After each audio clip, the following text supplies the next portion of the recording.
These 6 ways and their related things to make a difference, I hope, for the holidays. Number 1, take time to remind yourself of what really matters most to you, especially before you enter into a situation or begin a project. Take a moment to reflect if you feel your body getting tense. Take a moment, breathe, and what's really most important to me here? And how can I use this moment of frustration or whatever it's showing up as an opportunity to reflect, to learn, to grow, to be even kinder?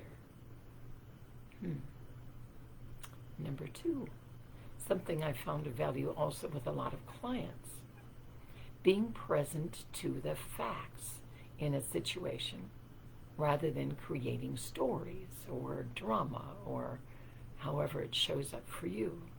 So for example, if you're standing in a long grocery line, I'm sure we've all been there at times, remember, become present to, it's just a long grocery line.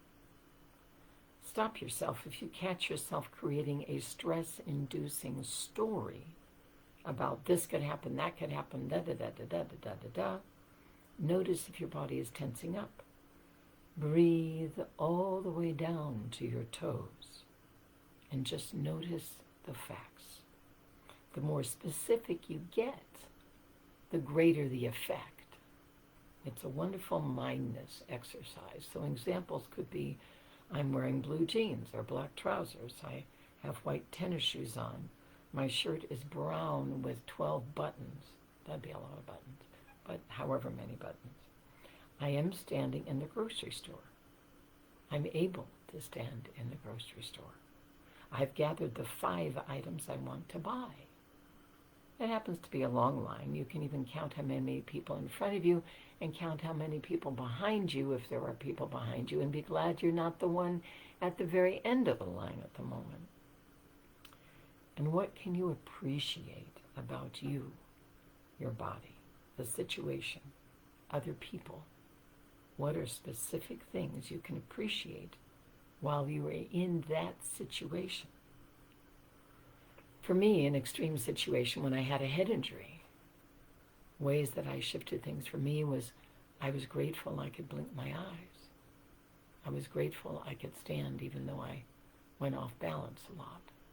I was grateful I still had my legs and my arms, and I could even speak and do that and be appreciative of things.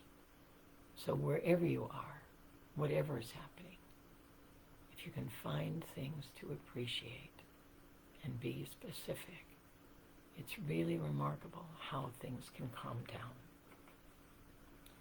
Number 3, even if the moment is stressful, this may sound kind of funny, but can I find a way to make it pleasant? Can I find a way to lighten up or even chuckle at the situation? And then I invite you, how much fun can you have with oopses? Or things that you might call imperfections. Or you might use a lot of other 4-letter words. When things don't quite turn out the way we planned. What a great learning to teach our children that we've been trained to see as imperfections are actually opportunities to love and chuckle at the oopses in life. And it's often a way to see new possibilities that weren't evident before because things broke apart, because things flipped and turned out different. Had never thought about it that way before. Number 5, plan in advance as much as you can. Give yourself space, what I call the grace of space. Extra time, a bit of extra budget, space for oopses, and time to adjust. Write out and schedule when things are to get done and be okay, and give yourself space in that. Start out with a big one first and get it done, and then add something else to the list. If you have a way like I have of putting lots and lots of things on a list and never getting them all done, just start with one, get it done, and then put another on the list. Budget in advance. Have a budget that includes you. We go shopping more than any other time of year. Create a budget that includes you. I don't think Christmas or whatever holidays you celebrate were designed to include everybody else, but not me, or other times of year include me, but not everybody else. I think the holidays especially, and any time of year, are times to include all of us as best we can. So include yourself in your budget. You might have a lot more fun shopping because you get to choose something for you. You can even put a certain amount away every month. Look at how much you spend for the holidays and divide that up into 11 months and put that money away 11 months of the year. And then you will have the budget for spending rather than racking up credit cards.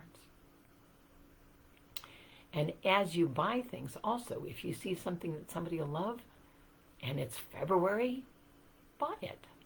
If it works in your budget, it works for how you'd want to really give somebody something that they would love, get it.